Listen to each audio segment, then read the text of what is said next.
Hi, everybody. My name is John, and I am a local real estate investor here in Arizona. And I also have a background in the mortgage industry. And I'm coming to you today about a little issue I had with an email I got. As you can probably tell from the chalkboard behind me, this is going to be about Dave Ramsey. And I got an email the other day about from his company on how to retire early. And I read that, and when after reading it, I had some problems with it that I personally thought were issues, just in the lens that I view investing and how you can retire early. So I wanted to share a video today on the three problems that I see with Dave Ramsey's early retirement plan. So let me first off start by saying that I do agree with Dave Ramsey on a lot of things. He talks about his baby steps, and I would agree with him up to baby step 6, I believe it is. So in here he has baby step 1, 2, 3, 4, 5, 6, 7, all the way to 7. So I agree with him all the way up to baby step 5. That would include having an emergency fund, 3 to 6 months worth of savings, paying off all your credit card debt, saving 15% towards retirement, and then saving for your children's college fund. So I agree with him all the way up to that point. Once he gets to baby step 6, he talks about paying off your house early. And that's where I think, as far as I'm concerned, my personal opinion is that you can use that money differently. And so I want to get into that. So in this article that Dave Ramsey put out, he mentions how you can retire early. The first issue I have with his teaching is that he always recommends that you do a 15-year mortgage. Now, in my background in the mortgage industry, there are a lot of borrowers that I come across with to where if they tried to do a 15-year loan on their home, a lot of them could not qualify for the house they are looking to buy. So that means either they have to buy a lower priced house, or you have to put more money down because the mortgage payment is going to be so much higher on a 15-year loan. So, for example, I ran some numbers. In today's industry, where the market is at, this is May of 2022. Obviously, rates have really gone up a lot since 2020 and 2021. The average 30-year loan right now is probably around 5.5%, maybe even a little higher. On a 15-year, the rate is going to be lower. You're probably around like 4.75 for a maybe average 15-year loan. Now, let's say that, for example, you were buying a house to where you had a $300,000 loan amount. In today's market, with those rates, you would be paying an additional $630 a month on the 15-year note. So that means in order to qualify, you would have to earn roughly $22,000 more per year just to qualify for the 15-year mortgage. So I personally think the better way to go about doing that, if you really want to pay off that house in 15 years, is to actually do the 30-year mortgage, but pay it off as if you're going to do 15 years. There's a few reasons why I say that. One, it obviously totally depends upon your situation. If you're the type of borrower to where you can afford a 15-year mortgage without any difficulties, then go for it. If you're like most people and a 15-year mortgage is going to be a lot harder to make that payment to where it's strapping you down every month, then the other option could be to do the 30-year, but to treat it as a 15-year. The reason behind that is if, for example, you really get into a tight situation financially, you have the flexibility to make the 30-year minimum payment. In this example, if you had a $300,000 loan amount at a 5.5% interest rate, your payment would be $1,703 a month, just principal and interest, not counting taxes and insurance or anything like that. On the 15-year, your rate at 4.75 would be $2,333. So again, that's about a $630 difference. So if you did the 30-year, you make the minimum payment, but you treat it as a 15-year. So you make the $2,330 payment per month. Then if something happens, you then can go back down to the 30-year. If you get tight in a month or so, or a few months, and you need to put that extra $630 towards something else. So Dave Ramsey always seems to recommend that you do the 15-year. I just think that in most people's situation, the 15-year can be very tight on their budget, and it is just forcing them to make that extra higher payment. Whereas if you do the 30-year, you have the flexibility. The second point I have to where I have a little bit of a problem, and this is going back to baby step 6, is he says to pay off your house. Now, that really depends upon your situation. And if you have a low rate, most people who have bought a house or refinanced in 2020 or 2021, their interest rate is probably going to be under 3% on a 30-year. So if you have a 3% or less interest rate, I would argue that you can just make the minimum payment on your house. And if you have a 30-year loan, don't pay off that loan quickly, faster than the terms, because again, you're only paying 3% interest, or in some cases 2.75, or maybe even better on a 30-year rate.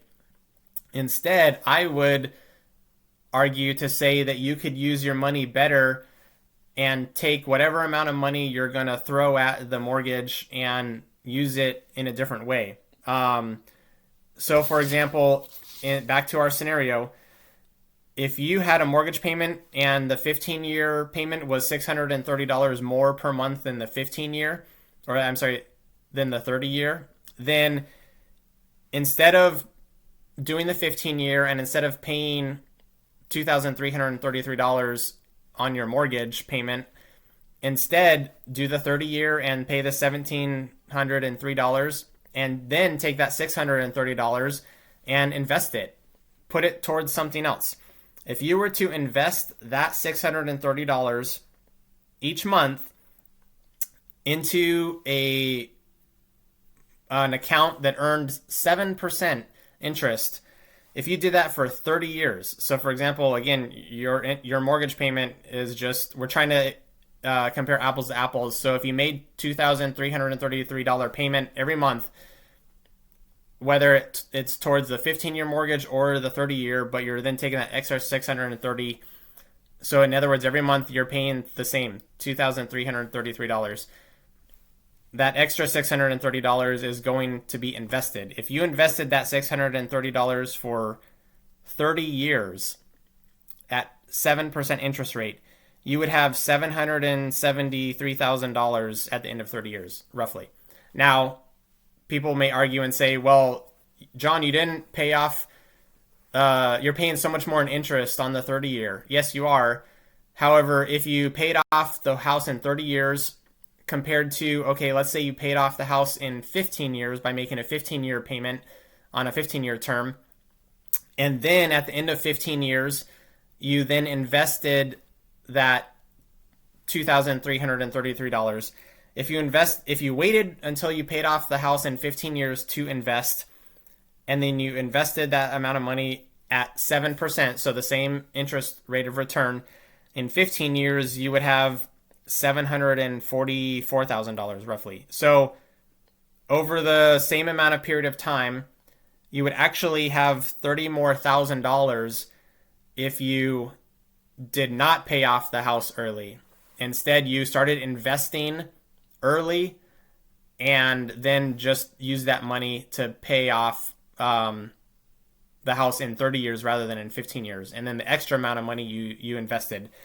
Now, there's a lot, obviously, that can change over the course of 15 years or 30 years. But in those examples, you would have 30 more thousand dollars at the end of that 30-year period compared to paying off the home in 15 years or paying it off in 30 and then taking the extra amount of money and investing it.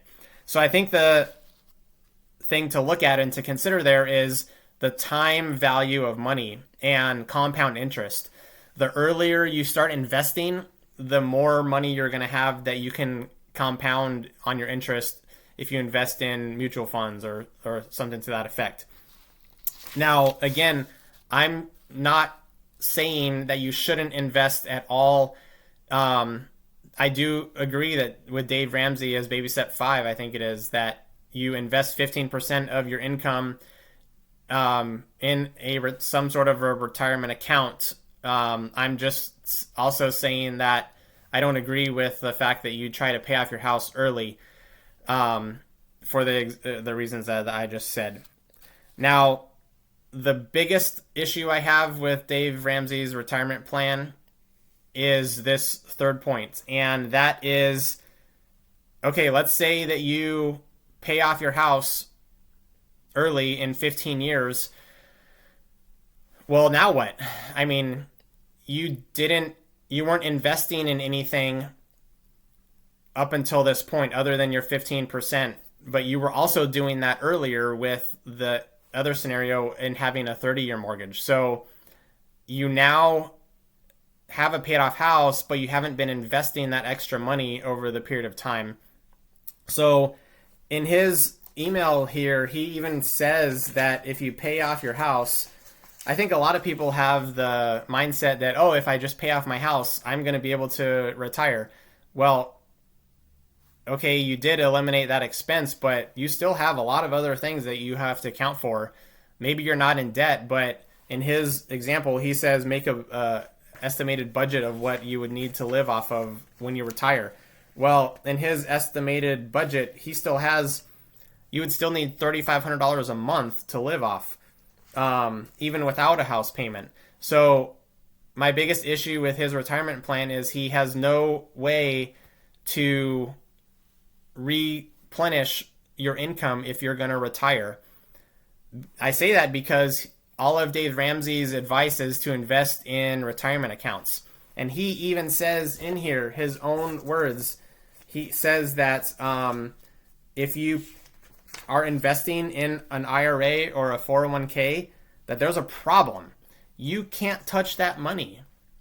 If you're not of retirement age, you cannot touch the money that you've been putting into your retirement account without being penalized. And so he gives some solutions, but I think the solutions are totally unrealistic or against what he's getting at. He says and I'm just going to read it here. It says what's the solution? If you've maxed out your retirement and paid off your house, only after that, it's time to build a bridge. And he says we're talking about a bridge account that will help bridge the gap between the amount of money you need to live off of and what you actually can live off of. Because right now, in his scenario, you have $0 you can touch for your income because you put all your money into a retirement account and you can't even touch that money. So he's saying that he gives two solutions. One is a bridge account, and basically it's just like not an IRA or not a 401k. It's an account that you can invest in, but when you withdraw money from it, you're then taxed for capital gains. But the problem I have with that is, okay, let's say you took 15 years to pay off your mortgage. Well, how long is it going to take for you to invest in a bridge account to where you can then draw out of money from that to where you can now have $3,500 a month to live off of in his estimated budget? not including a mortgage payment. So just because you paid off your house doesn't mean that you actually now can retire, because you still have to have income to do whatever you want to do to live. And so if you're going to do a bridge account, how are you going to get any money to withdraw from it if you haven't started investing in it until you've paid off your house? So that's going to take you a long time to fund enough money in that bridge account to where you can withdraw from it to have enough money to live off of. The other solution he recommends is that he actually says that you should invest in real estate. However, he says in here that there's the only way that he recommends that you invest in rental properties, investment properties, is to pay cash for them. Now, how in the world are you going to do that if it just took you 15 years to pay off your house?